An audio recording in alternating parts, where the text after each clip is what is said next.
Hello everyone, it's Sonny McDonald. Over the past few months I've been doing a lot of research around courageous and kind leadership. And what does that actually mean? What does it mean to be courageous and kind in your leadership? However, I'm going to focus on courage. Kindness is going to be another video which I think is going to be really important to watch. But when we unpack courage, what does that actually mean? Why does courage matter? What is courage?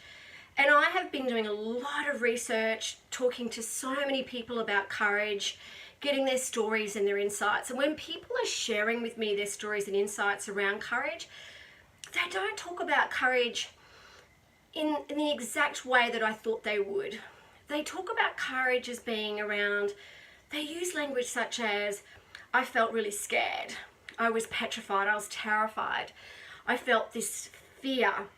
It was kind of like a flight, freeze, fight response, and that was really interesting. But the other interesting thing was there are a lot of stories around that it wasn't that the feeling or even the state of fear was the challenge, it was how they were going to move through the feelings in that state to get to courage. And they knew they had to feel fear, they had to be in that state to get to courage. And then I heard stories and language around when people actually embraced the fear and moved through it to get to courage. There were people that were saying to me that they felt, there were words and language around, I felt like a rebirth. I felt like I reinvented myself. I had this feeling of I could just do anything. I was capable of anything. Bring on the next challenge. Isn't that interesting that it takes us to move through fear to get to courage? And I really identify with that because sometimes I think we attach feelings to certain things that we need courage to get to that state. That state of courage that we attach feelings of I'm too scared and petrified, and it stops us to getting to courage. I always use these are the things that I always focus on when it comes to courage. Two things, purpose and destination. And I'll give you an example, a bit of a really good analogy around this in a story. It's like, for instance, you decide to go sailing. Maybe you decide to go sailing to Fiji. And you know that your purpose is that you're going to go on this amazing trip.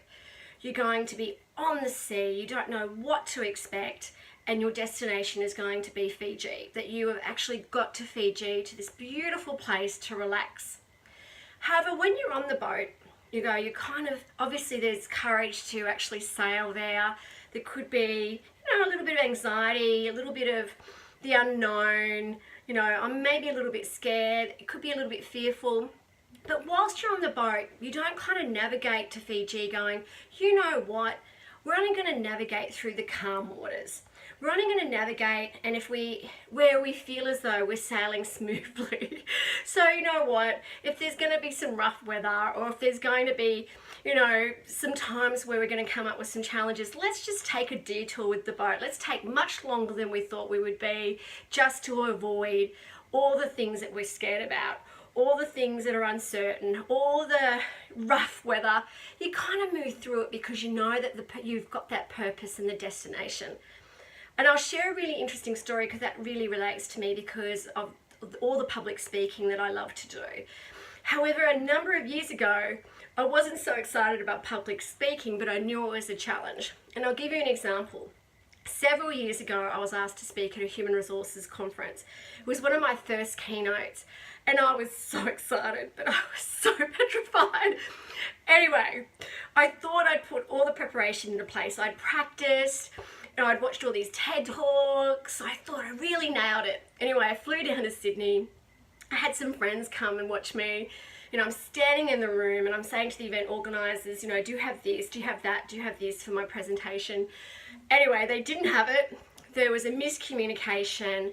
I literally had over 100 HR executives walking into the room while they were racing around and IT were racing around trying to get everything sorted. Anyway, it didn't get sorted on time.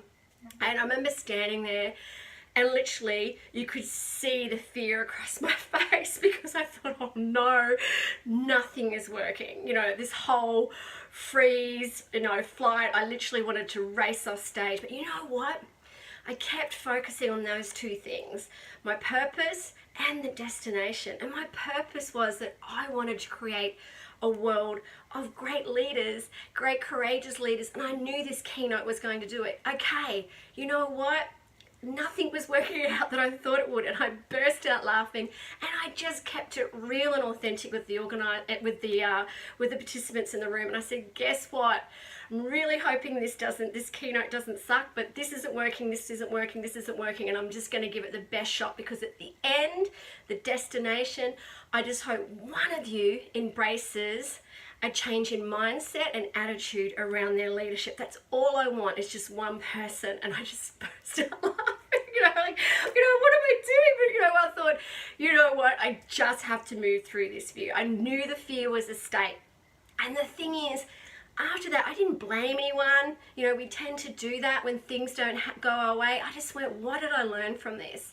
And in turn, you know what? It just made me stronger. It made me better. And sometimes, when I think about public speaking, a lot of people will say to me, oh my gosh, I would hate public speaking, and I really fear public speaking. But it's not the public speaking that they fear.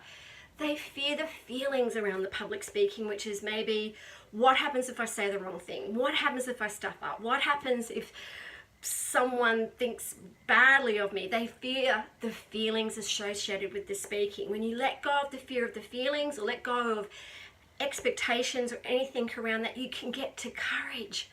And it's so amazing to hear people's responses during the research and insights that I have been doing around courage, and the stories of courage, and the reward and the purpose and the destination, and that they've got from moving through fear to get to courage. And I always say, if I can do it, you can do it.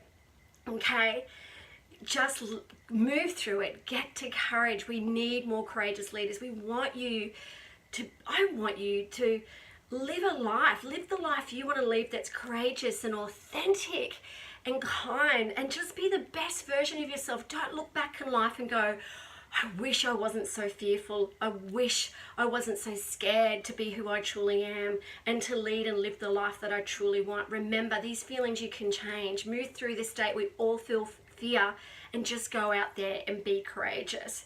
If you'd love to share your story with me, contact me at soniamcdonald.com.au, or stay tuned and for our Courageous Tour that I'm doing at the moment, and my new online Courageous Leadership program. And then we're doing a lot of group coaching as well around that, because I really want you to be that courageous, best version of yourself and be that leader. Thank you.